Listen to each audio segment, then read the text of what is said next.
Nearly all of my patients are afraid of going under anesthesia for surgery, especially in the hours and days leading up to it. And nearly 1 in 5 patients will cancel elective surgery out of that fear alone. And since you don't know what you don't know, I'm going to share with you the most important things that you should do and should not do based on my experience guiding over 10,000 patients through surgery. And knowing these supplements, medications, peptides, and recreational drugs that you should or should not use before surgery is critical to you having the most comfortable, safe, and effective surgery. You should always discuss changing any supplements, medications, or peptide stacks with your doctor before surgery because there can be serious surgical complications. With that said, patients should always be mindful of these key guiding principles to enhance your recovery from surgery. First is protein, which is going to be 1.5 to 2 grams per kilogram per day, which might be much higher than what your normal baseline intake is when you're not trying to heal from surgical wounds. Remember that the faster your wounds heal with that protein substrate, the less pain you're going to be in. And you need to have the right amino acids to support that new collagen formation, so that means having enough glutamine and arginine in that protein intake. Next is coenzyme Q10 or CoQ10, which is a naturally occurring compound that's vital to your mitochondrial function or the powerhouse of the cell.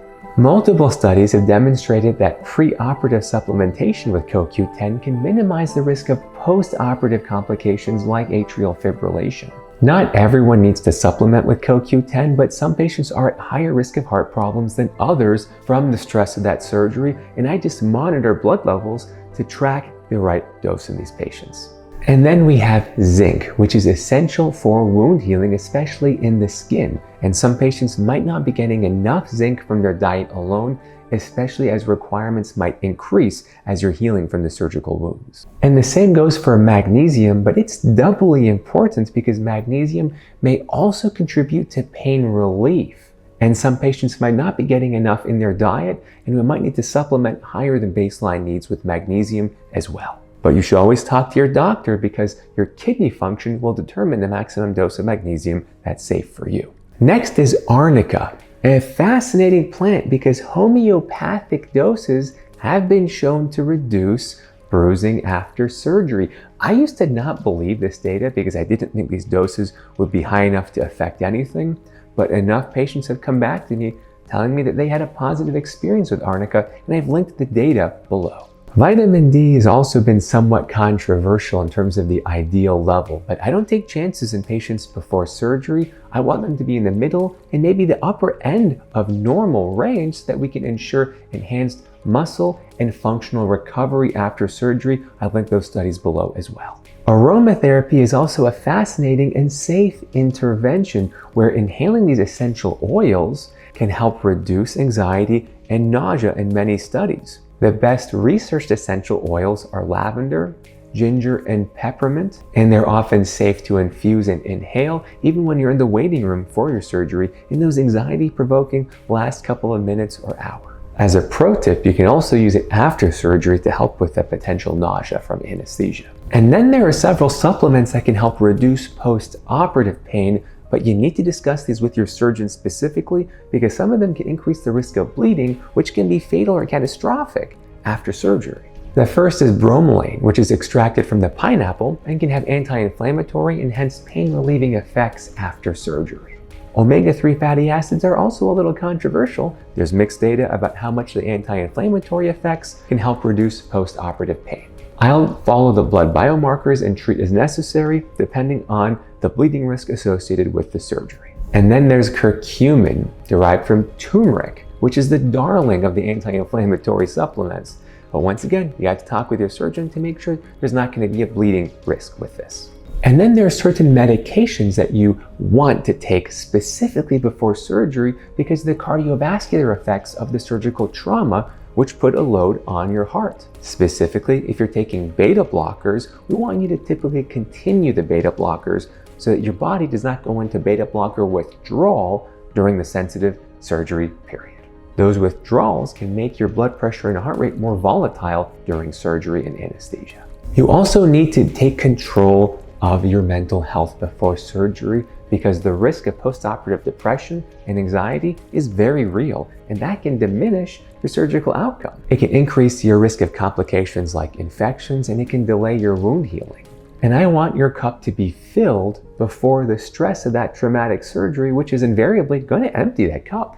And it's also critical to tell your anesthesia team about any history of PTSD, because that might reveal under surgery anesthesia, and we can take precautions by using specific medications and techniques to minimize the risk of complications like postoperative delirium in these patients. Your mental health is incredibly important, and it actually reveals even when you're unconscious having surgery. So please meet with your mental health professionals before surgery so that you are optimized before going under. And then there is sleep, which is critical to the recovery process, and surgery and anesthesia will disrupt our normal circadian and melatonin rhythms. Melatonin supplementation is generally regarded as safe, but please discuss with your doctors before and after surgery. And then there are peptides. They're a gray area, even though there are so many anecdotes of certain compounds like BPC 157 improving our surgical recovery. But you need to discuss these with your doctor first, because there's a lot of variation in quality, especially as the United States FDA has banned many of these in sterile injectable form.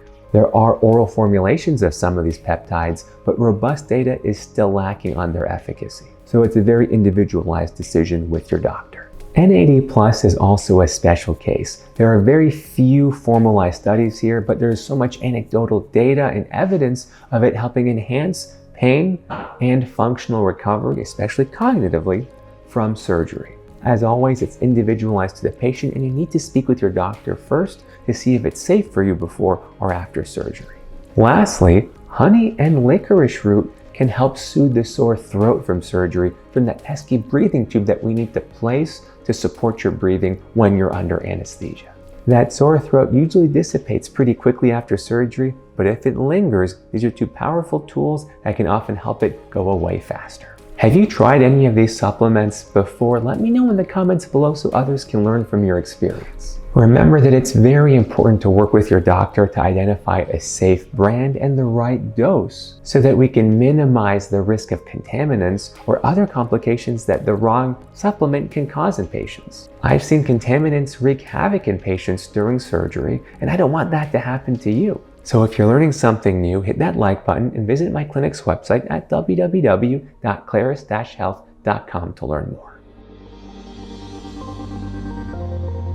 And then there are some compounds that you should not take before surgery, but you should always discuss this with your doctor before surgery as well. The first are GLP-1 agonists like Ozempic. This is a gray area because they can theoretically cause a backup of food in your stomach. And that backup of food can be catastrophic if you vomit that food up when you're under anesthesia and can't cough it up safely. It might go into your lungs, and that stomach acid can burn your lungs, what we call aspiration. While guidelines are still evolving, most anesthesiologists still prefer their patients to be holding off on GLP-1s for about a week before surgery. This recommendation is still controversial though, so you need to discuss it with your doctor first. And by the way, this is the same reason you should not eat or drink anything within that pre-surgery time window so that there isn't food or acid in your stomach that could go into your lungs. Sneaking in a snack before surgery might just be your last, so please just don't do it. Another medication is a class called SGLT2 inhibitors. A common version is called empagliflozin or Jardiance here in the United States. These should be held before surgery to minimize the risk of ketoacidosis, which can happen with the prolonged fasting before the stress of surgery.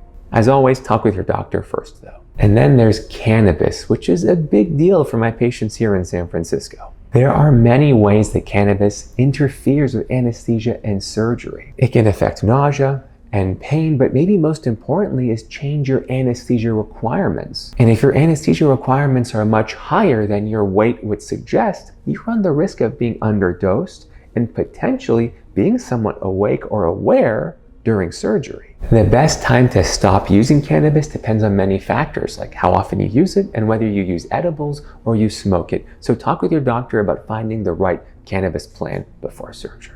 Stimulants like methamphetamines or cocaine should never be used before surgery. They can cause volatile swings in heart rate and blood pressure that can be lethal. And I've had to cancel more than one surgery because someone was illicitly sneaking in stimulants before going under. We should also hold off on alcohol before surgery, ideally for a couple of weeks. Alcohol intake affects your anesthesia dose, similar to cannabis. Alcohol also has blood thinning properties and can lead to worse bruising after surgery, which might be problematic, especially for cosmetic appearances after you come out. And lastly, smoking cigarettes. Please stop smoking as soon as you can before surgery. Every day you hold off on cigarettes, the better the chance of having optimal wound healing and less obvious scarring after surgery. Not to mention how it's safer for your heart to not have nicotine in your blood. Please share what you've learned with loved ones and let me know in the comments below what else you want to learn about to optimize your health before surgery. Remember to visit my clinic's website at www.claris-health.com to learn more, and hit that like button and subscribe to keep up with all of my medical content. Remember that you have more power over your health than you've probably ever been told.